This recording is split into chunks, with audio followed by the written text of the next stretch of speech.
A gente abandona essa terra, hoje em dia nós seríamos mais uns favelados que podia morar na favela ou estivesse morando debaixo de uma ponte, né? Então eu acho que para mim valeu a pena se aguentar aqui, porque hoje eu tenho um teto para ficar debaixo e esperando que conclua que a gente possa, né, não só o governo devolver as terras, que aí tem que ter um apoio também do governo com que a gente possa investir em agricultura, poder plantar, não só para subsistência, mas também para poder ter um recurso, vender, para ter um dinheiro, porque a pessoa só também não vive só de comer e beber, né? Tem outras coisas que a gente precisa também no dia a dia, né? Vem tacar fogo no mundo, violento, vaidoso, avoado, violento. Eu não me conformo de ver pessoas matando, né, por causa daquela terra. Para mim, isso existia assim, em filmes ou, sabe, no imaginário. Assim, mas a gente sabe que é a realidade. Mas não com os quilombolas, assim, que vieram contar para mim, que morreu famílias, que perderam parentes, que levaram um tiro. A briga pela terra, muitas vezes, custa a vida de pessoas, né? Não só no Cafundó, como em outras comunidades também. 18 anos depois da morte do Ditinho, o mesmo fazendeiro resolveu tomar as terras do Cafundó também. E o mesmo capataz que matou o Ditinho foi para colocar a cerca. E aí, no meio de toda aquela discussão, né, porque esses 7 alqueires já estava garantido pelo governo que ali eles poderiam ficar, e aí houve a ameaça e quase que a morte de mais uma pessoa, dos descendentes ali do quilombo. Aí onde houve a revolta e esse capataz acabou sendo morto, ali dentro do Cafundó.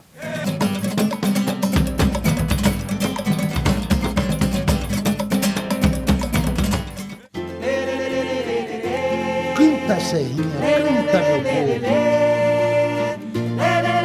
Fala, minhas sobrinhas queridas. Tudo que se escreve, em tudo que se divulga, em momento algum, em livro algum, em matéria jornalística alguma, a gente se vê falar em cultura tradicional, ou seja, cultura quilombola. O pessoal se fala muito em cultura, mas na realidade a cultura tradicional brasileira dificilmente ela é aplicada da maneira que se deve ser aplicada. Então a gente acredita que a gente trabalhando com a resistência, certo? Tentando resgatar a nossa cultura, é um meio da gente forçar com que essa conscientização chegue à população brasileira, certo? Porque hoje existem pessoas que ele não sabe de onde ele veio. Ele está no centro da cidade, ele acha que ele nasceu ali, mas ele não, certo? Então a gente quer passar, principalmente começando um trabalho dentro da comunidade quilombola, que primeiro os quilombos entendam a sua cultura. Qual é a sua cultura? Saber e depois valorizar a nossa cultura. Nós valorizando a nossa cultura, nós vamos poder espalhar para o pessoal. Vai ser um trabalho longo, demorado, com certeza, claro, né? Agora, quem esperou 500 anos, não pode esperar mais 200. Isso para nós não vai fazer muita diferença, né? Tamucanda, tamucanda. Tamucanda, pro Injó de Zambi. Tamucanda. Tamucanda, tamucanda. Tamucanda, no Injó de Zambi. Tamucanda. Tamucanda, tamucanda. O turiquenda puvimba. Tamucanda. Tamucanda, tamucanda. Tamucanda, no Injó de Zambi. Tamucanda. Eu nasci em São Paulo, né? Faz 26 anos que eu moro em Campinas. Quando eu fui conhecer o Cafundó, eu estava desenvolvendo um trabalho na prefeitura e fomos procurar o tal do Cafundó que não chegava nunca. E aí a gente estava quase desistindo, né? Porque ninguém dava informação, ninguém falava onde que era e tal. E até que nós encontramos lá a comunidade. Aí quando nós chegamos lá, as crianças já começaram a correr, o Marcos, o Jovenil já começaram a descer lá para o meio da mata. Aí eu e o meu genro, a gente começou até a ficar meio assustado, porque eles começaram a olhar pra gente e falar numa língua que a gente não conhecia, e nós ficamos meio perdidos, né, sem saber se eles... E o meu genro até hoje ele fala, porque ele ficou com medo até de fazer, daqui a pouco eles vão sair com lança lá de dentro.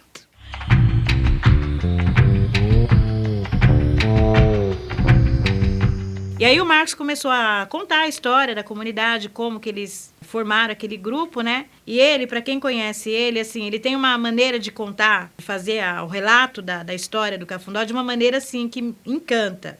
Ou não sei se foi só eu que me encantei, né? Porque eu me encantei com ele, me encantei com a história. Ele é um negro, assim, para mim, eu acho ele muito bonito, tem os olhos dele é muito lindo e eu me apaixonei. E eu saí de lá falando que eu ia casar com aquele homem. Mas, assim, levou um tempo, porque ele não... Foi difícil, né? E mesmo porque o pessoal de Quilombo é diferente do pessoal da cidade. Então, na cidade, se a gente se interessa por alguém e tal, a gente já começa, né, a fazer mais graça, mas lá não dava nem para fazer graça, porque... E até então, assim, não tinha começado nenhum relacionamento entre eu e o Marcos, né? E aí, quando fui eu que, né, fiz a proposta, pedi a mão dele, ele deixou bem claro que não, porque eu era uma pessoa da cidade, a minha forma de vida era muito diferente da dele, e ele não tinha nada para me oferecer também. E aí eu falei para ele que isso não era problema, porque o que ele não tinha para me oferecer era material, mas a história de vida, e para mim era tudo. Então, se o problema era só esse, então que eu ia ficar. Então, foi assim que eu entrei na vida do Marcos, né? E através desse meu contato com o Cafundó, eu descobri outros valores em mim, na minha vida. Inclusive, eu descobri minhas raízes também, né? Então, assim, ouvindo os casos que eles contam, eu fui identificando, porque, assim, eu fui criada com meu pai, então, todo ano ele ia para a Bahia. E aí depois ele vinha contando umas histórias que eu comecei a identificar algumas coisas que meu pai falava. Eu me lembro que ele sempre falava que eu era herdeira de terras na Bahia, que eu nem imaginava o tamanho. E o nome também do lugar era um nome assim muito estranho, que eu nunca tinha ouvido falar, né, que é Mulungo. E aí um dia eu contando isso pro pessoal do Cafundó, eles falaram que Mulungo também era uma palavra africana e que provavelmente seria um quilombo. E aí aquilo me encantou, né, porque eu falei, não é possível que eu sou descendente de um quilombo, e nunca tinha assim, me atentado para isso, né? E aí, conversando com um e perguntando para outro, eu descobri que realmente existe essa comunidade lá na Bahia. Descobri que eu tenho 8 irmãos, por parte de pai, dentro do Quilombo. E tudo isso eu acho que não teria sido possível se eu não tivesse ido para o Cafundó. Então, assim, foi um resgate mesmo, até da minha história, né? O que eu tenho aprendido muito no Cafundó é o que eu pretendo deixar para os meus netos também. Essa coisa da resistência, essa coisa da gente, do respeito pela nossa história, né? Eu conheço pessoas, até dentro da minha família, que tinha vergonha de ser negro, tinha vergonha dessa descendência, de ter sido descendente de escravo, e eu acho que isso não é motivo de vergonha. É uma questão de orgulho para nós, né? E assim, hoje eu digo que eu não sou uma pessoa da cidade, eu sou uma quilombola, de fato, né? E eu adoro estar dentro daquela comunidade e estar ajudando eles a reconquistar o que foi tomado deles.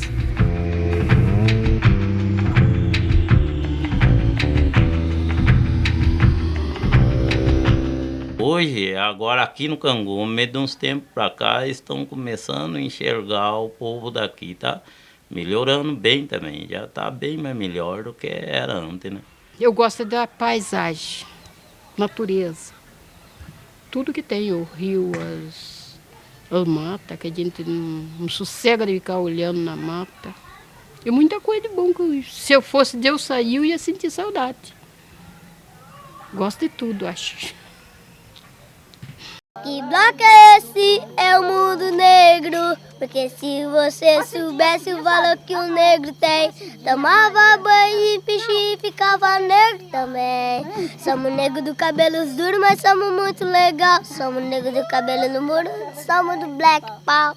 Eu penso assim, o Brasil ele tem uma porcentagem de muitos negros. E a gente tem que começar a valorizar as raízes da gente. Porque a gente não pode deixar se perder. É nosso. É da nossa mãe, a África, que veio. Nós viemos de lá, né? Não viemos, fomos trazidos para cá, né?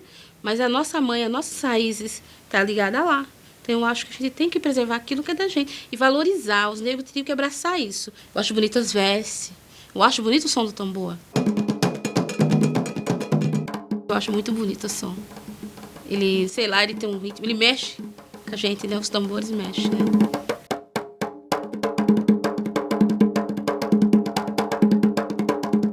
Eu gostava muito de lenço na cabeça, né? Eu acho muito bonitas as roupas.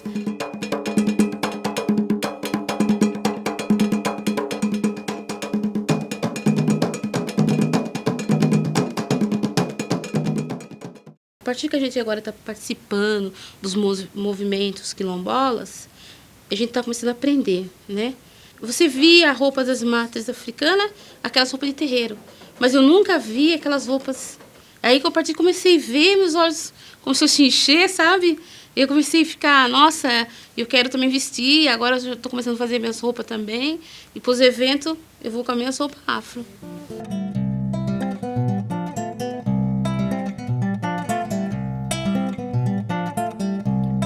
Peço atenção agora, meus senhores, pros tambores, os tambores. Pois o que bate agora, meus senhores, são tambores, os tambores. São tambores, os tambores. Mais forte que o açoite dos feitores. São tambores, os tambores. No Vale do Ribeira todo, da região hoje chamada Lagamar até o Alto Ribeira, nós vamos ter a presença do que eu considero, do que eu chamo a cultura caiçara. A cultura caiçara, ela tem como fio condutor as relações do homem com as águas, o mundo das águas doces, salgadas, salobras, né? A pequena agricultura, às vezes, quase sempre de sobreexistência, não é? Mas muitas das vezes com uma sobra que é trocada, que é vendida.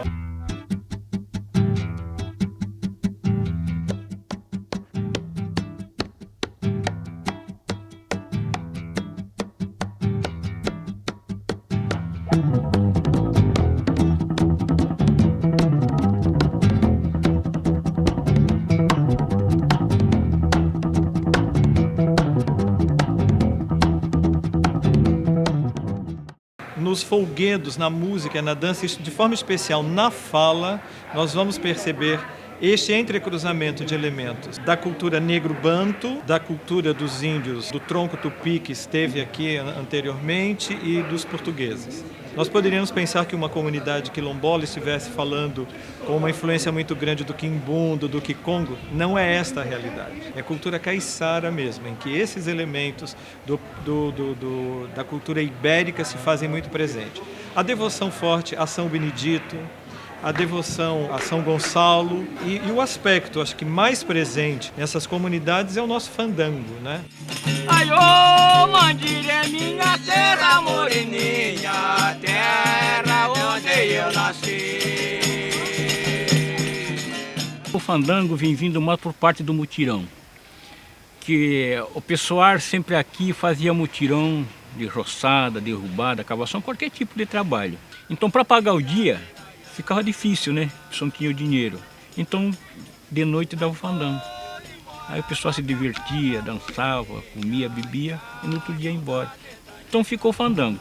E depois também, não só assim mutirão, mas assim um dia de religioso, um dia santo, também se juntavam, faziam também o fandango. O galo tá cantando, a maré tá enchendo, o dia vem raiar. Mas quer dizer que tanto faz, o baile e o fandango. Lá na cidade o baile, aqui no sítio o fandango.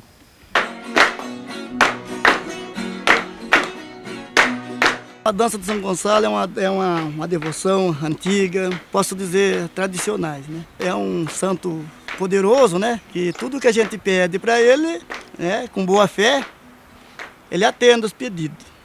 Então, conforme a gente faz a promessa, promete para ele 3 voltas de romaria, né? Que é a dança que nós fazemos, né? Outro promete 9, outro é 12. Então, conforme é o pedido que eles fazem, é o tanto de volta que a gente dança, né? E, de fato, a gente já tem milagres muitos acontecidos. E até que quando nós estamos dançando, né? No que a gente canta, né? Os versos que a gente canta, tudo é falado conforme o milagre que ele faz, né?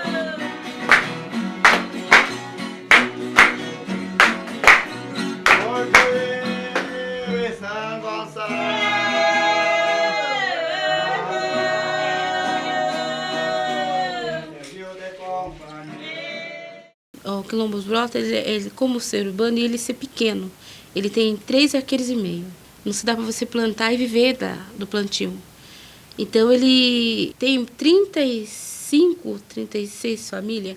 Todos trabalham na cidade. Você tem o seu cultivo no seu quintal. Agora, as outras áreas, a gente está abrindo para trazer a parte cultural. porque é uma associação cultural.